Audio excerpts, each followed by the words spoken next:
ஸல்லல்லாஹு அலைஹி வஸல்லம் அவர்கள் சொன்னார்கள், என் கண்ணியத்துக்குரிய என் சகோதர சகோதரிகளே, இந்த ஹதீஸை கொஞ்சம் செவிமடுத்து கேளுங்கள். இந்த நேரத்திலே நாம் செய்ய வேண்டிய மிகப்பெரிய அல்லாஹ்வுடைய தீனுடைய செயல்பாடு இது. இந்த ஹதீஸை கவனத்தோடு கேளுங்கள், கவனத்தோடு கேளுங்கள். எனக்கு சொல்கிறேன், உங்களுக்கும் சொல்லிக் கொள்கிறேன். அஹப்புன் நாஸி இலல்லாஹி அன்ஃபஉஹும் லின்னாஸ். மனிதர்களில் அல்லாஹ்விற்கு நேசத்திற்குரியவர்கள் மனிதர்களுக்கு பலனுள்ளவர்களாக வாழக்கூடியவர்கள். முஸ்லிம்களுக்கு மட்டுமல்ல, லா இலாஹ இல்லல்லாஹ்வை ஏற்றுக்கொண்டவர்களுக்கு மட்டுமல்ல, உங்கள் மதத்தை சார்ந்தவர்களுக்கு மட்டுமல்ல, ஒட்டுமொத்த மனித இனத்திற்கும் பலனுள்ளவனாக யார் வாழ்வானோ இவன்தான் அல்லாஹ்விடத்திலே விருப்பத்திற்குரியவன். அல்லாஹு அக்பர். சிரமம், கஷ்டம், பிரச்சனை, கவலை இதுவெல்லாம் வாழ்வை நிரப்பும் போது எல்லாரும் எதிர்பார்க்கிற ஒரே விஷயம், ஏதாவது ஒரு பெரிய அதிசயம் நிகழ்ந்துராதா அப்படிங்கிறது. ஆனா ஒரு பெரிய அதிசயத்தை நிகழ்த்தக்கூடிய கருவியை நம்ம இடத்துல வச்சுக்கிட்டு எங்கேயோ தேடிட்டு இருக்கோம். தொழுகை வாழ்வில் இருக்கக்கூடிய பெரிய அதிசயங்களை கொண்டு வரும். பிரச்சனைகள், கவலைகள், நோய் எதுவா இருந்தாலும் ஒரு நொடியில இந்த தொழுகை மாற்றி அமைக்கும். இறை தொடர்பு மட்டுமே அந்த அதிசயத்தை கொண்டு வரும். ஆனால் கஷ்டம், பிரச்சனை, கவலை, நோய் இந்த நேரத்துல மட்டும் இறை தொடர்பை ஏற்படுத்தி ஒருவர் தொழுதால் அது நடக்காது.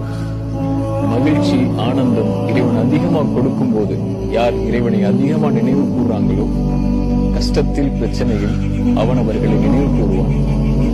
அதிசயம் தொழுகையில் உண்டு. 5 நேர தொழுகையை சரியாக தொழுங்கள், அதிசயத்தை காண்பீர்கள். அல்லாஹ்வுடைய தூதர் ஸல்லல்லாஹு அலைஹி வஸல்லம் சொன்னார்கள், அல்லாஹ் நாளை மறுமையில் அர்ஷின் நிழலை கொடுப்பான். சூரியன் ஒரு மைல் தூரத்தில் இருக்கும்போது நரகம் 70,000 கடிவாளங்களோடு, ஒவ்வொரு கடிவாளத்திற்கும் 70,000 மலக்குகளோடு நரகம் இழுத்துக் கொண்டு வரப்படும் போது அல்லாஹ் அழைத்து சொல்லுவான், இன்றைய தினம் எனக்கு நிழல் அளிக்கப்படுகிறது. யாருக்கு? எனக்காக நேசித்தவர்களுக்கு, எனக்காக நேசம் கொண்டவர்களுக்கு. ரசூலுல்லாஹி ஸல்லல்லாஹு அலைஹி வஸல்லம் அவர்களை பற்றி சொன்னார்கள், அவர்கள் யார்? அல்லாஹ்விற்காக நேசித்தவர்கள், அல்லாஹ்விற்காக பிரிந்தவர்கள். என்ன விளக்கம்? அல்லாஹ்விற்காக ஒருவரை நேசித்தால், கேளுங்கள், அல்லாஹ்விற்காக ஒருவரை நேசித்தால் அவர்கள் அல்லாஹ்விற்காக பிரிவார்கள் என்றால் உலகத்தில் அல்ல, அவர்களை இந்த உலக வாழ்வில் ஒரு சிறிய பிரிக்கும், அது மரணம். மீண்டும் அவர்களை ஒன்று சேர்ப்பான் அல்லாஹ். எங்கே? அர்ஷின் நிழலில். அந்த பிரிவு குறுகிய கால பிரிவு தான். அல்லாஹ்விற்காக நேசித்தவர்கள் ஒருபோதும். பிலால் அழுகிறார் மரண நேரத்தில். பிலாலை சுற்றி இருக்கக்கூடியவர்கள் அழுகிறார்கள். மனைவி சொன்னார்கள், பிலாலே, எல்லோரும் அழுது கொண்டிருக்கிறோம், ஆனால் நீ சிரிக்கிறாயே ஏன்? பிலால் சொன்னார், கதன் அல்கல் ஹிப்பத முஹம்மது வ ஸஹ்பா. நான் நாளை ரசூலையும் அவர்களுடைய தோழர்களையும் என் மரணத்திற்கு பின்னால் சந்திக்க போகும்போது எனக்கு ஏன் அழுகை? நாம் மரணித்தால் யாரை பார்ப்போம்? யாரை நேசிக்கிறோமோ அவர்களோடு நாம் இருப்போம். யாரை நாம் நேசிக்கிறோம்? சொல்லலாம் நாவுகளால், நான் அல்லாஹ்வுடைய தூதரைத்தான் நேசிக்கிறேன் என்று. நேசம் என்பது சொல்லல்லவே, அது செயலாயிற்று.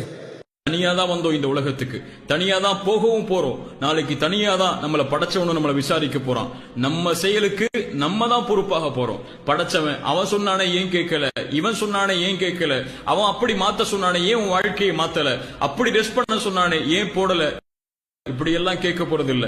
நான் சொன்னபடி இந்த உலக வாழ்க்கையில வாழ்ந்தியான்னு தான் கேட்க போறான். இந்த கேள்விக்கு தான் நம்ம தயாராகணுமே தவிர மத்தவங்க நம்மளை பார்த்து கேட்கக்கூடிய கேள்விக்கும் விமர்சனத்துக்கும் இல்ல. உங்களை படைச்சவனுடைய அங்கீகாரத்தை எதிர்பார்த்து வாழுங்க, அது போதும். அவன் அங்கீகரிச்சா போதும், உலகமே உங்களை அங்கீகரிக்கும். அவன் உங்களை அங்கீகரிக்கலனா யாருடைய அங்கீகாரம் இந்த உலகத்துல கிடைச்சாலும் அதுக்கு பலன் இல்லை. அவன் உங்களை அங்கீகரிக்கிறதும் சாதாரண விஷயம் அல்ல. அவனுக்கு கட்டுப்பட்டா, அவனுக்கு பயந்து வாழ்ந்தா மட்டும்தான் அவன் அவர்களை அங்கீகரிப்பான். இது நான் உங்களுக்கு புரிய வைக்க நினைக்கக்கூடிய வார்த்தைகள் இல்ல, நான் எனக்கே என் உள்ளத்துக்கு புரிய வைக்க